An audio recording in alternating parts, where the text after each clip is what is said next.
Hey everybody, welcome back to another Tuesday grilling video. And for any of you that watch this channel on any regular basis, you know I love my coffee. I've done a bunch of videos of how to brew a great cup of coffee, how to grind it by hand just before you brew it, just to really enhance that taste.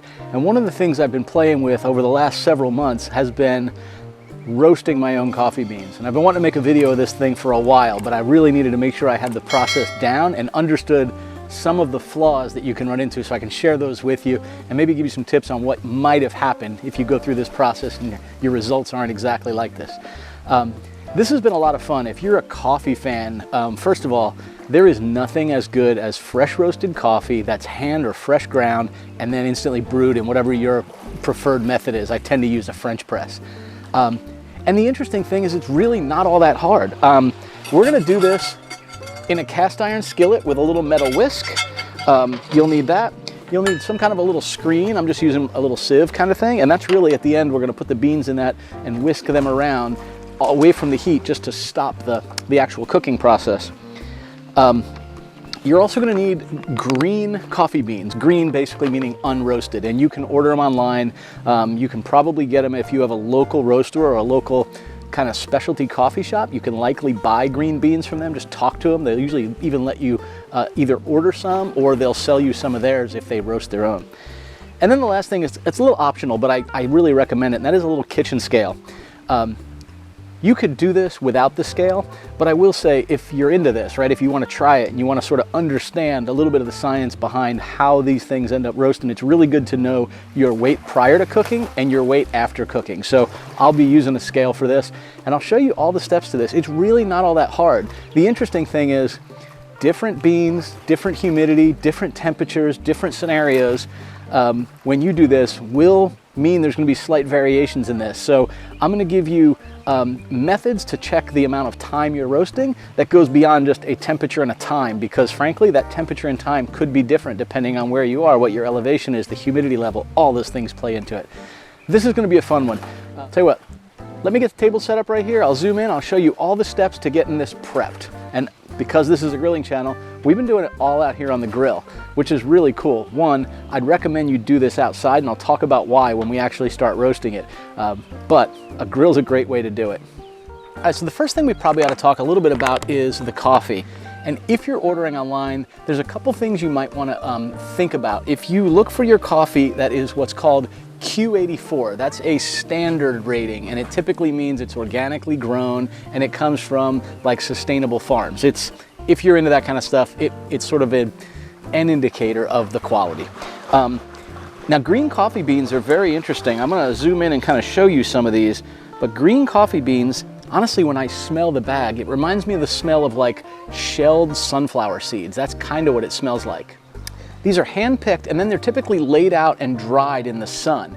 And that's what you're actually buying when you buy green coffee beans. So these have been sitting out in sort of drying beds. They've been raked around for a certain amount of time until they're dry. But what's interesting is when we get these, they still have moisture inside of them. And the roasting process is actually going to heat up that moisture that's in there and ultimately expand it until it actually pops the outer shell, or what's called first crack. And we'll talk a little bit more about that when we get on the grill.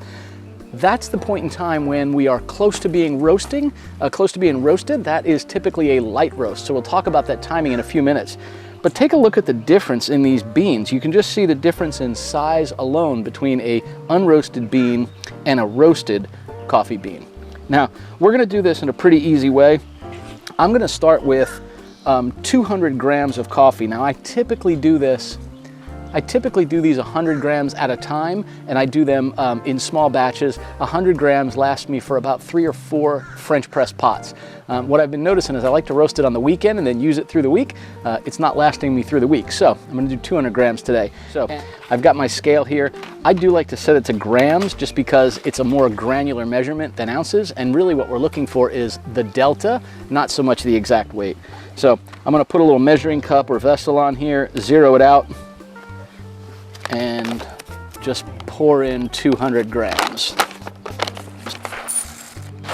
You can see 200 grams isn't that much. I mean, in this measuring cup, that's a cup.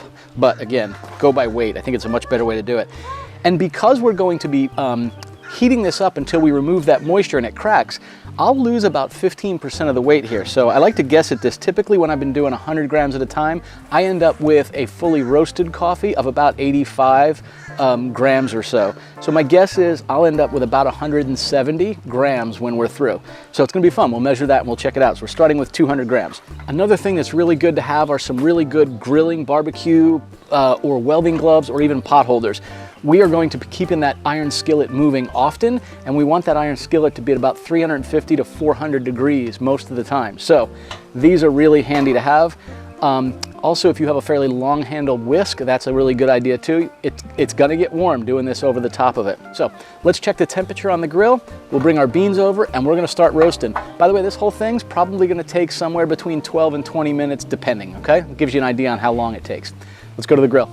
You're gonna wanna have all your supplies pretty close by. Another thing that's kind of handy to have are one of these little infrared thermometers. So what I'm gonna do is aim it at here, and I'm gonna see what I've got temperature-wise. Now I'm only at about 270 degrees, so I'm gonna turn this up a little bit more.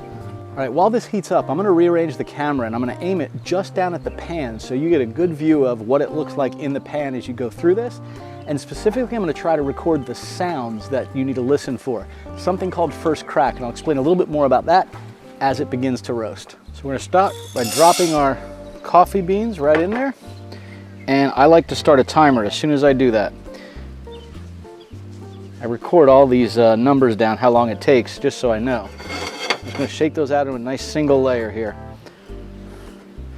I'm gonna slide this back. I know there's a shadow line here, but I'll keep moving it forward as I mix them up as well. And what we wanna do is we want to stir these around with our whisk about every 30 seconds or so. What we don't wanna do is scorch them on the bottom. And you can just shake them too. That's a great way of doing this. And you're starting to see everything is pretty much yellowish, starting to turn a little bit brown. Not nearly ready, but it starts happening a little quicker from this point on. Starting to get a nice light brown here. Now I mentioned before a couple of important times in this. I talked about something called first crack, and when this begins to happen, I'm gonna try and hold my microphone down real close so you can hear it. It kind of sounds like if you took toothpicks and you snapped them. That's about the sound it makes. And what that sound is actually the moisture inside has finally reached a boiling point temperature and it has burst out the outside of it. Think a little bit like what a popcorn kernel does, but it's obviously not that dramatic and it doesn't end up resulting in a puffed piece of corn.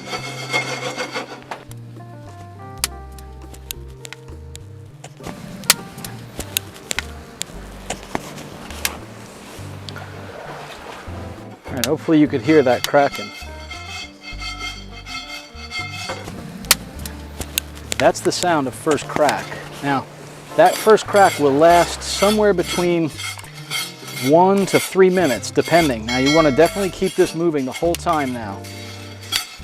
I like mine a light roast. Once the first crack has started and is about halfway through, you would consider this a light roast. I like to wait until the first crack stops, and then I roast them for about another 2 to 3 minutes.